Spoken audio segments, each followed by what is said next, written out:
민수기 30장. 모세는 이스라엘 자손 각 지파 우두머리들에게 말하였다.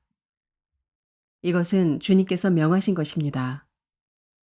남자가 나 주에게 서원하였거나 맹세하여 스스로를 자제하기로 서약하였으면 그는 자기가 한 말을 어겨서는 안 된다.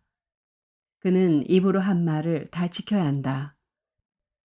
여자가 아직 어린 나이에 아버지의 집에 있으면서 나 주에게 서원하였거나 스스로를 자제하기로 서약하였을 경우에는 그의 아버지가 자기 딸의 서원이나 딸이 스스로를 자제하기로 서약한 것을 듣고도 딸에게 아무 말도 하지 않았으면 그 모든 서원은 그대로 살아있다. 그가 한 서원과 스스로를 자제하기로 한 서약은 모두 그대로 성립된다. 그러나 딸이 스스로를 자제하기로 한 모든 서약과 서원을 아버지가 듣고서 그날로 말렸으면 그것은 성립되지 않는다. 아버지가 딸의 서원을 말렸기 때문에 나주는 그 딸에게 책임을 묻지 않는다. 그러나 여자가 결혼한 다음에 서원하였거나 급하게 입술을 놀려 스스로를 자제하기로 경솔하게 선언하였을 때에는 그의 남편이 그것을 듣고서 들은 그 날로 아내에게 아무 말도 하지 않았으면 그 서원은 그대로 살아있다. 그가 한 서원과 스스로를 자제하기로 한 그 서약이 그대로 성립된다. 그러나 그의 남편이 그것을 들은 그 날로 아내를 말렸으면 그의 아내가 스스로 한 서원과 자신을 자제하기로 입술로 경솔하게 선언한 것은 무효가 된다. 나주는 그 여자에게 책임을 묻지 않는다. 과부나 이혼당한 여자가 서원한 것, 곧 자신을 자제하기로 한 모든 서약은 그대로 그 여자에게 적용된다. 남편의 집에서 같이 살면서 서원하거나 자신을 자제하기로 맹세하고 서약하였을 때에는 그의 남편이 그것을 듣고도 그 아내에게 아무 말도 하지 않았고 아내를 말리지 않았으면 그 모든 서원은 그대로 살아있다. 그가 한 서원과 자신을 자제하기로 한 서약은 모두 그대로 성립된다. 그러나 그의 남편이 듣는 그 날로 그것들을 파기하면 그 아내의 입술에서 나온 서원과 서약은 아무것도 성립되지 않는다. 그의 남편이 이렇게 파기하면 나 주는 그 여자에게 책임을 묻지 않는다. 그의 남편은 그의 아내가 한 어떤 서원이나 자신을 부인하고 자제하기로 한 어떤 서약의 맹세라도 성립시키거나 파기할 수 있다. 그러나 만일 그의 남편이 아내의 서원에 대하여 하루가 지날 때까지 아무 말도 하지 않으면 남편은 아내의 서원과 아내가 자신을 자제하기로 한 서약을 확인하는 것이 된다. 그것들은 그대로 효력을 지니게 된다. 들은 바로 그날에 남편이 아내에게 아무 말도 하지 않았기 때문이다. 그러나 만일 남편이 그가 들은 날로부터 얼마 지나서 그것들을 파기한다면 아내의 죄는 남편이 떠맡게 된다. 이것들은 주님께서 모세에게 명하신 것으로서 남편과 아내 사이에 아버지와 아버지 집에 살고 있는 어린 딸 사이에 지켜야 할 율례이다.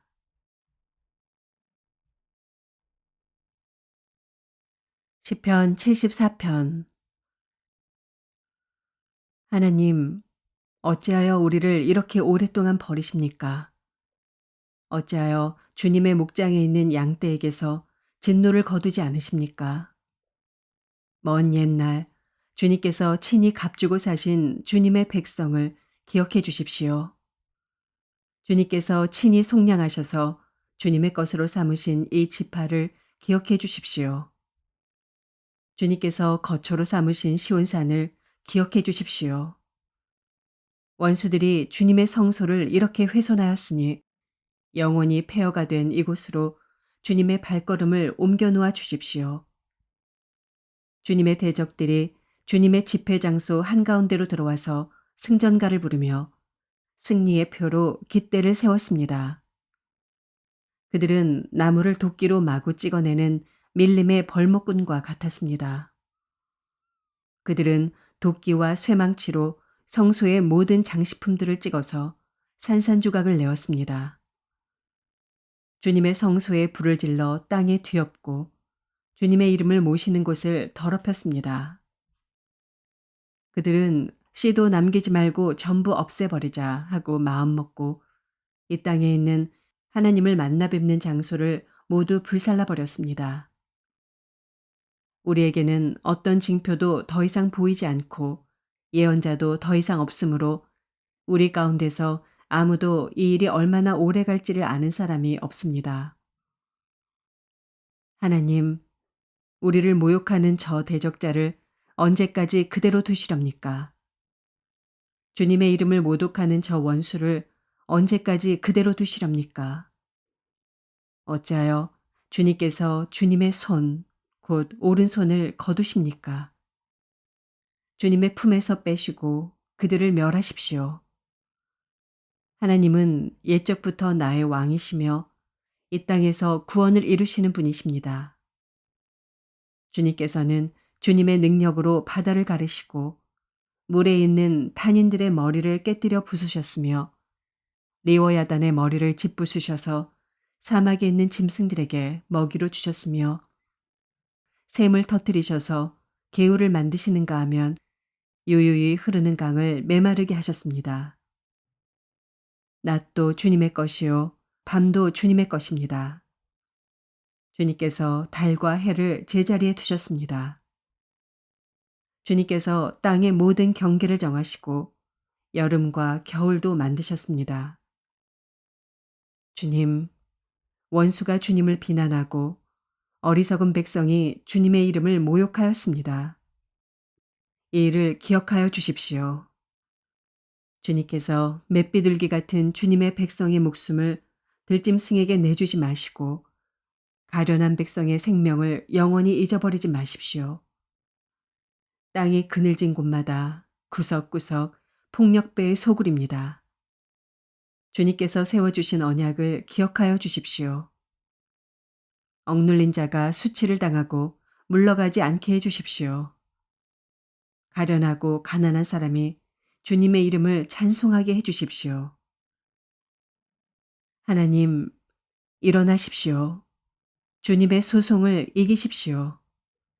날마다 주님을 모욕하는 어리석은 자들을 버려두지 마십시오. 주님께 한 거에서 일어서는 자들의 소란한 소리가 끊임없이 높아만 가니 주님의 대적자들의 저 소리를 부디 잊지 마십시오.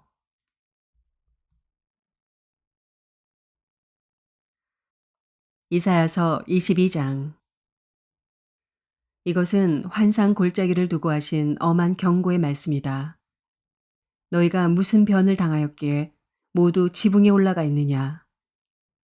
폭동으로 가득 찬 성읍, 시끄러움과 소동으로 가득 찬 도성아. 이번 전쟁에 죽은 사람들은 칼을 맞아 죽은 것도 아니고 싸우다가 죽은 것도 아니다. 너희 지도자들은 다 도망치기에 바빴고 활도 한 번 쏘아보지 못하고 사로잡혔다. 사로잡힌 너희들도 아직 적군이 멀리 있는데도 질의 겁을 먹고 도망가다가 붙잡혀서 포로가 되었다. 그러므로 내가 통곡한다. 다들 비켜라. 혼자서 통곡할 터이니 나를 내버려 두어라. 내 딸, 내 백성이 망하였다고 나를 위로하려고 애쓰지 말아라. 주 만군의 하나님께서 친히 환상 골짜기에 혼란과 학대와 소란을 일으키시는 날을 이르게 하셨다. 성벽이 헐리고 살려달라고 아우성치는 소리가 산에까지 사무쳤다. 엘람 군대는 화살통을 메고 왔고 기마대와 병거대가 그들과 함께 왔으며 기르 군대는 방패를 들고 왔다. 너의 기름진 골짜기들은 병거부대의 주둔지가 되었고 예루살렘 성문 앞 광장은 기마부대의 주둔지가 되었다. 유다의 방어선이 뚫렸다. 그때 너희는 수풀궁에 있는 무기를 꺼내오고 다윗성에 뚫린 곳이 많은 것을 보았고 아랫못에는 물을 저장하였다. 예루살렘에 있는 집에 수를 세어보고는 덜어는 허물어다가 뚫린 성벽을 막았다. 또한 옛 못에 물을 대려고 두 성벽 사이에 저수지를 만들기도 하였다. 그러나 너희는 일이 이렇게 되도록 하신 분을 의지하지 않고 이 일을 옛적부터 계획하신 분에게는 관심도 없었다. 그날에 주 만군의 하나님께서 너희에게 통곡하고 슬피 울라고 하셨다. 머리털을 밀고 상복을 몸에 두르라고 하셨다. 그런데 너희가 어떻게 하였느냐? 너희는 오히려 흥청망청 소를 잡고 양을 잡고 고기를 먹고 포도주를 마시며 내일 죽을 것이니 오늘은 먹고 마시자 하였다. 그래서 만군의 주님께서 나의 귀에 대고 말씀하셨다. 이 죄는 너희가 죽기까지 용서받지 못한다. 주 만군의 하나님께서 이렇게 말씀하셨다. 주 만군의 하나님께서 이렇게 말씀하신다. 너는 궁중의 일을 책임진 총 책임자 셈나에게 가서 나의 말을 전하여라. 네가 이곳과 무슨 상관이 있기에 이곳에 누가 있기에 여기에다 너희 무덤을 팠느냐. 높은 곳에 무덤을 파는 자야. 바위에 누울 자리를 쪼아내는 자야. 그렇다. 너는 권세가 있는 자다. 그러나 주님께서 너를 단단히 묶어서 너를 세차게 내던지신다. 너를 공처럼 둥글게 말아서 넓고 아득한 땅으로 굴려버리신다.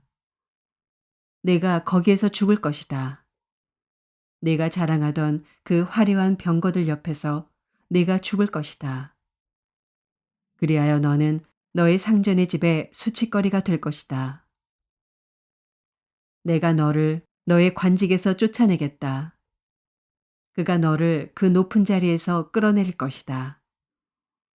그 날이 오면 내가 힐기야의 아들인 나의 종 엘리야김을 불러서 너의 관복을 그에게 입히고 너의 띠를 그에게 띠게 하고 너의 권력을 그의 손에 맡길 것이니 그가 예루살렘에 사는 사람들과 유다 집안의 아버지가 될 것이다.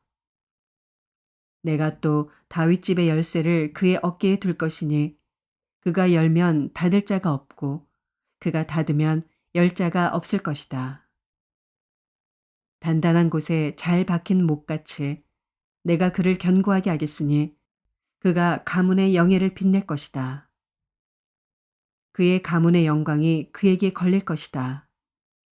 종지에서 항아리에 이르기까지 모든 작은 그릇들과 같은 그 자손과 족속의 영광이 모두 그에게 걸릴 것이다. 만군의 주님의 말씀이다. 그날이 오면 단단한 곳에 잘 박힌 못이 삭아서 부러져 떨어질 것이니 그 위에 걸어둔 것들이 산산조각이 날 것이다. 이것은 주님께서 하신 말씀이다.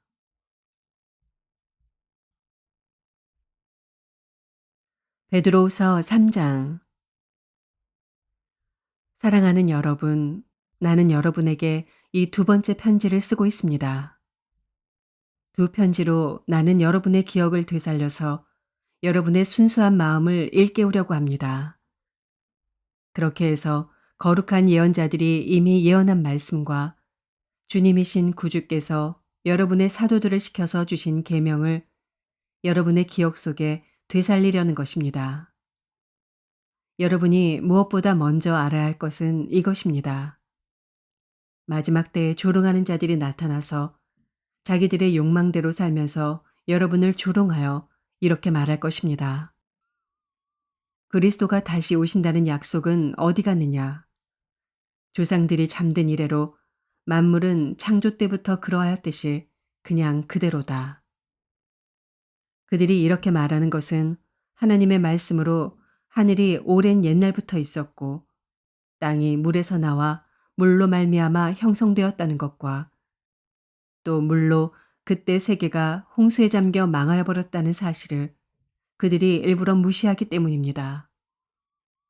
그러나 지금 있는 하늘과 땅도 불사르기 위하여 그 동일한 말씀으로 보존되고 있으며 경건하지 못한 자들이 심판을 받아 멸망을 당할 날까지 유지됩니다. 사랑하는 여러분, 이 한 가지만은 잊지 마십시오. 주님께는 하루가 천년 같고 천년이 하루 같습니다. 어떤 이들이 생각하는 것과 같이 주님께서는 약속을 더디 지키시는 것이 아닙니다. 도리어 여러분을 위하여 오래 참으시는 것입니다. 하나님께서는 아무도 멸망하지 않고 모두 회개하는 데에 이르기를 바라십니다. 그러나 주님의 날은 도둑같이 올 것입니다. 그 날에 하늘은 요란한 소리를 내면서 사라지고 원소들은 불에 녹아버리고 땅과 그 안에 있는 모든 일은 드러날 것입니다. 이렇게 모든 것이 녹아버릴 터인데 여러분은 어떠한 사람이 되어야 하겠습니까? 여러분은 거룩한 행실과 경건한 삶 속에서 하나님의 날이 오기를 기다리고 그 날을 앞당기도록 하여야 하지 않겠습니까? 그날에 하늘은 불타서 없어지고 원소들은 타서 녹아버릴 것입니다. 그러나 우리는 주님의 약속을 따라 정의가 깃들여 있는 새 하늘과 새 땅을 기다리고 있습니다. 사랑하는 여러분, 여러분이 이것을 기다리고 있으니 티도 없고 흠도 없는 사람으로 아무 탈이 없이 하나님 앞에 나타날 수 있도록 힘쓰십시오. 그리고 우리 주님의 오래 참으심이 구원을 위한 것이라고 생각하십시오. 그것은 우리의 사랑하는 형제 바울이 자기가 받은 지혜를 따라서 여러분에게 편지한 바와 같습니다. 바울은 모든 편지에서 이런 것을 두고 말하고 있는데 그 가운데는 알기 어려운 것이 덜어 있어서 무식하거나 믿음이 굳세지 못한 사람은 다른 성경을 잘못 해석하듯이 그것을 잘못 해석해서 마침내 스스로 파멸에 이르고 말 것입니다. 그러므로 사랑하는 여러분, 여러분은 이 사실을 미리 알고 불의한 자들의 유혹에 휩쓸려서 자기의 확신을 잃는 일이 없도록 주의하십시오. 우리의 주님이시며 구주이신 그리스도 예수에 대한 지식과 그의 은혜 안에서 자라십시오. 이제도 영원한 날까지도 영광이 주님께 있기를 빕니다. 아멘.